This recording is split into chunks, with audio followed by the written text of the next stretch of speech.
6월 모의고사 치르는 수험생 여러분들 고생 많으셨습니다. 모의고사 치르니까 어때요?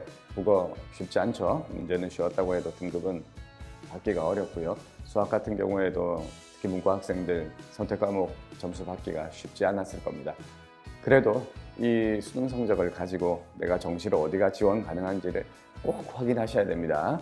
그 다음 수시는, 즉 논술과 학종은 이 정시를 갈 수 있는 것보다 더 높은 대학으로 챌린지를 하시는 거예요. 최상위권인 연대 같은 경우에는 영어나 수학 이런 것들이 많이 나오고 하니까 아직까지 논술을 하지 않으셨던 학생들도 충분히 지원이 가능해요. 그리고 성균관대나 서강대, 중대, 이대 같은 경우도 최저학력 기준이 3합 6인데 이 조건이 올해 같은 경우는 굉장히 만만치 않은 조건이 되고 있죠. 그러니까 경쟁률은 높아도 실질 경쟁률은 크게 높지 않을 겁니다. 아직까지 논술 전형을 생각하지 않았던 학생들도 지금 준비해도 얼마든지 기회는 열려 있으니까 수능 성적이 조금 받쳐주는 학생들은 충분히 여기에 도전을 해주시는 것이 좋습니다. 그리고 학생부 종합 전형이라든지 이런 다른 전형에 대해서 고민을 해주시면 좋을 거예요. 도전은 험난하지만 기회는 열려 있습니다. 여러분들의 적극적이고 진취적인 태도를 기대합니다. 감사합니다. 6월 모평 잘들 보셨습니까?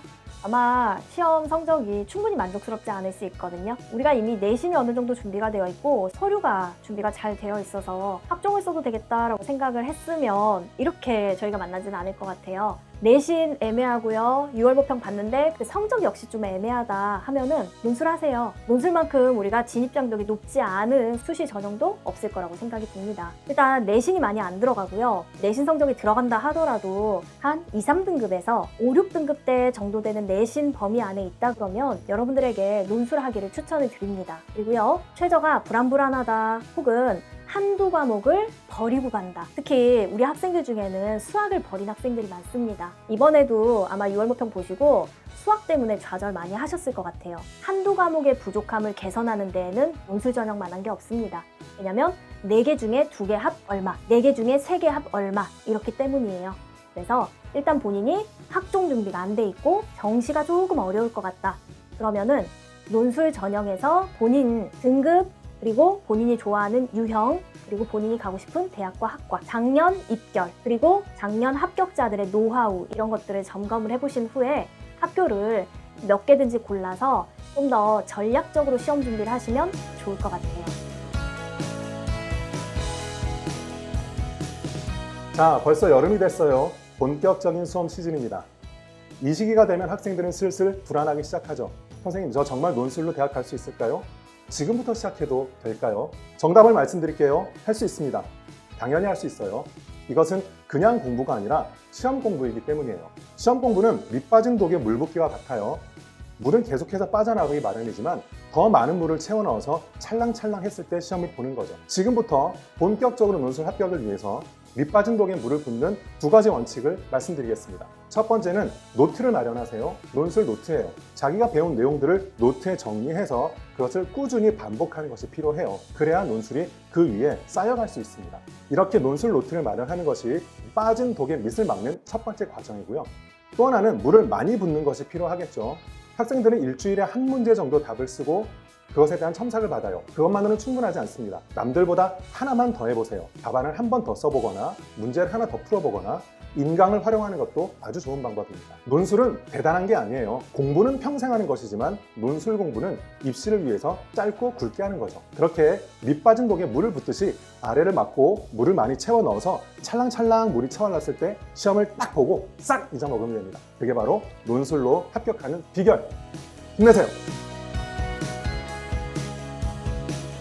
오늘은 논술 합격을 위한 원칙 2가지를 제시를 하고 당부드리고자 합니다. 그 첫 번째는요, 완벽하고 꼼꼼한 논제 분석입니다. 논술 시작은 논제부터 시작하죠. 여러분, 이거 꼼꼼하게 보는 훈련 게을리하지 마세요. 그 안에는 무엇을 어떻게 쓸지, 그리고 글의 전체 방향과 연관관계 맺는 법까지, 또 하나 출제자의 의도와 촘촘한 채점 그물망까지 다 들어있거든요. 그거를 쓱 읽고 쓰는 게 아니라 언제나 시작 전부터 완벽하게 보는 훈련을 열심히 하시기 바랍니다. 선생님, 그러면 얘를 하려면 기본부터 해야 되나요? 아니에요. 논술은 기본 기본부터 하지 않아도 충분히 쫓아가는 공부가 됩니다.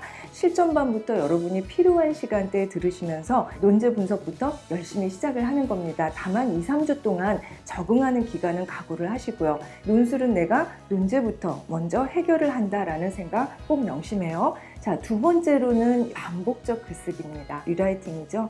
합격을 하기 위해서 여러분들이 마무리 작업을 하는데 새로운 논제 10개를 각각 한 번씩 쓰는 친구들보다 3, 4개의 논제를 3, 4번씩 완벽하게 반복적으로 쓰는 친구들의 글이 가장 빠르게 효과적으로 늡니다. 여러분 이거 두 가지 완벽하고 꼼꼼한 논제 분석과 반복적 리라이팅 우리 이 두 가지를 여러분 지켜주시면은 자, 합격의 길목에 가장 가까이 다가갈 것입니다.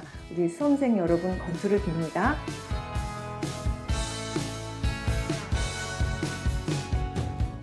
안녕하세요. 최하연 선생님이에요. 6월 모평 보느라 고생들 많았습니다. 지금부터는 이제 본격적으로 대입이 시작되는 시점인데요. 수시에서 학생부 종합전형, 학생부 교과전형 준비하는 친구들은 이제 마지막 남은 시험, 기말고사 열심을 다해야 되겠죠. 지원하는 전형에 따라서 기말고사에 대비해야 되는 방법이 조금 다를 수가 있습니다. 학생부 교과전형 준비하는 친구들은요, 주요 과목 중심으로 공부하는 것이 맞죠. 우리가 전 과목을 다 열심히 할 수 없는 상황이라면 선택과 집중을 해야 되는 상황에서 학생부 교과 전형에 지원하는 학생들은 국영수를 비롯한 주요 과목 중심으로 공부하는 것이 맞습니다. 학생부 종합 전형에 지원하는 친구들은 놓칠 수 없는 과목들이 있죠. 전공과 관련된 과목들, 그 과목들 성적이 매우 중요합니다.